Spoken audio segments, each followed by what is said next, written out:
Students, ladies and gents, super excited today. I'm here with a former Eagle, Eagle Pride, and we're going to learn a little bit more about the wonderful Miss Mary Rabadi and her current profession, and hopefully just get a little insight into the transition between maybe from Sandburg to where she is now, and we'll learn some tips and tricks along the way. So, Mary, thank you so much for joining us. Thank you for having me. What a great introduction. Well, thank you.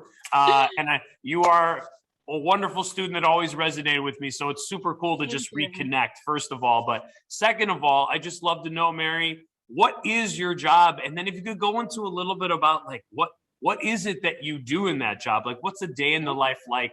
I think that would be a great starting point for our students to kind of see where you're coming from.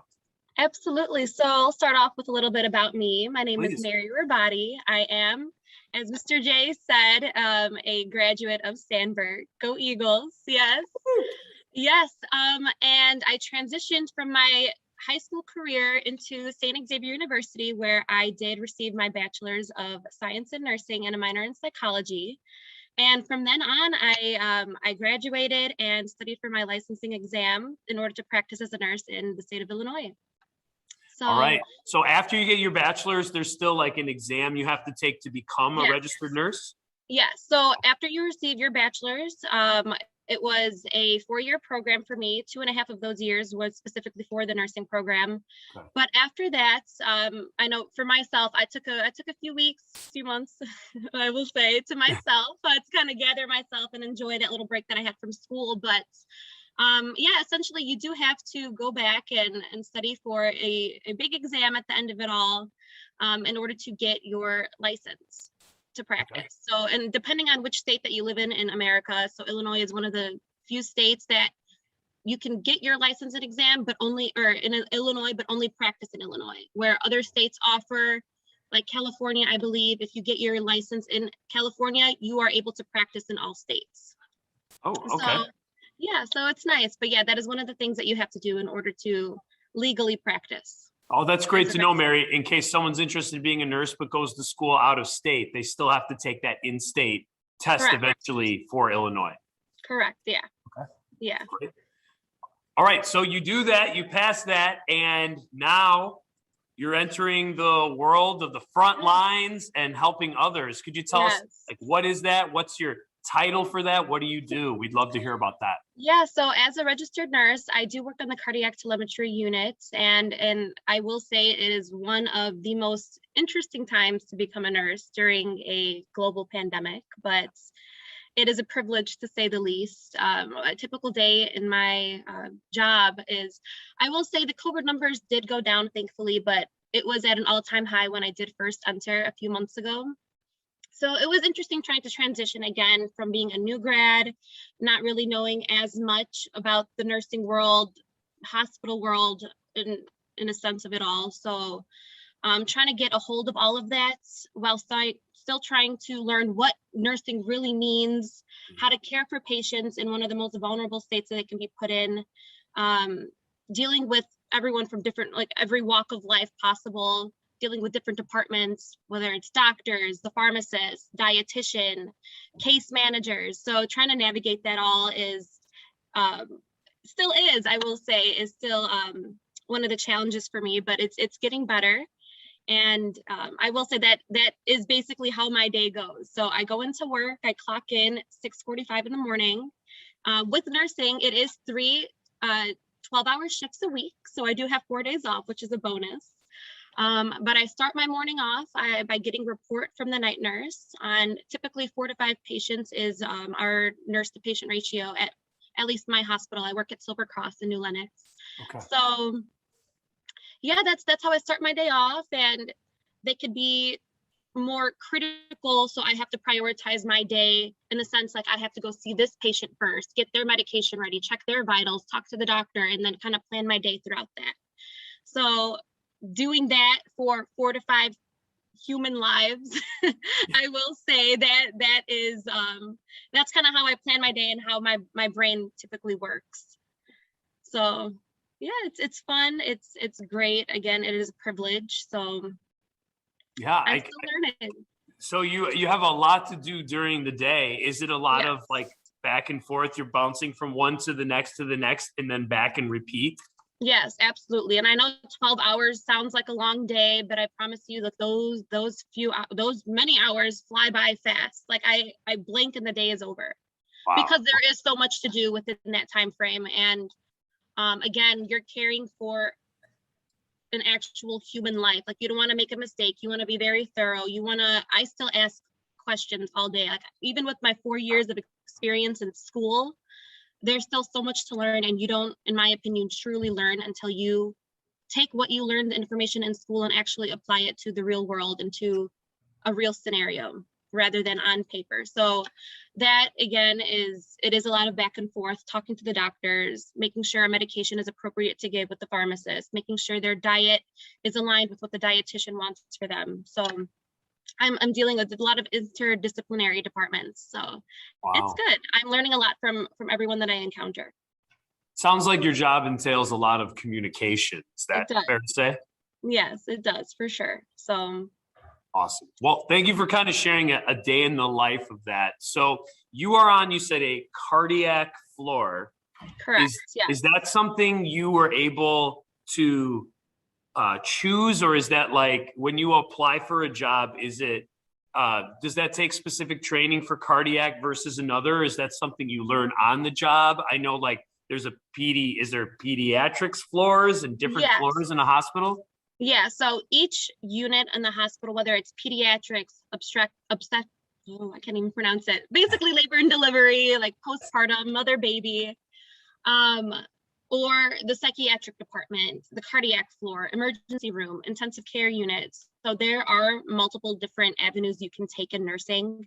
And in school is really where I learned what best suits me and what I wanted to continue on and with my career. So in school, we do get introduced to those different units through our clinical rotations. And for me, I thought I always wanted to work with kids. I love kids. I think they're so cute, being to care for them.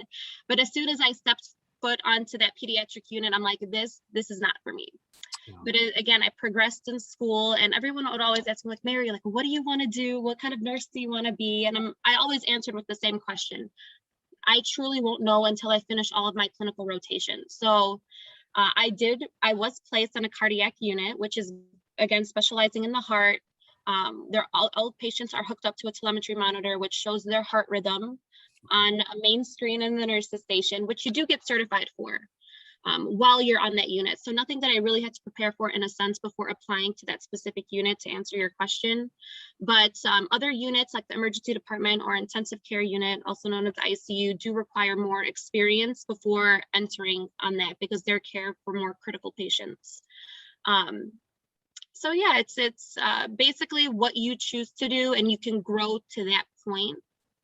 If, say, I wanted to work in the ICU, I can, with a year or two of experience on the cardiac unit, I can move to the ICU or emergency department or pediatrics or all of the above. So that's nice. You do have options to move around if you want to try new or learn new things. And it sounds like there's a lot of learning on the job as well. Oh, of course. Yeah. And that's the beauty of nursing. You never stop learning. There's always a new medication, a new procedure, a new disease that COVID, there's always something new to learn about. So that again, like I said, is the beauty of nursing. You never stop learning. I learn every day. I never stop asking questions. And the more you learn, I think knowledge is power, education is power. And for me personally, I never want to stop learning. I've always loved school. I've always loved bettering myself, especially in order to better my patients, whether that be through certifications, advancing in my education, and getting a master's or a doctorates in nursing. So those are definitely all goals for me in the future. But that, again, that's what's great about nursing. There's so many different paths you can take. Well, first of all, as on behalf of myself and the class, thank you for being on the front lines and helping people every day. That is a selfless job that probably isn't thanked as often as it should. So thank you for doing that, Mary. Thank you for that.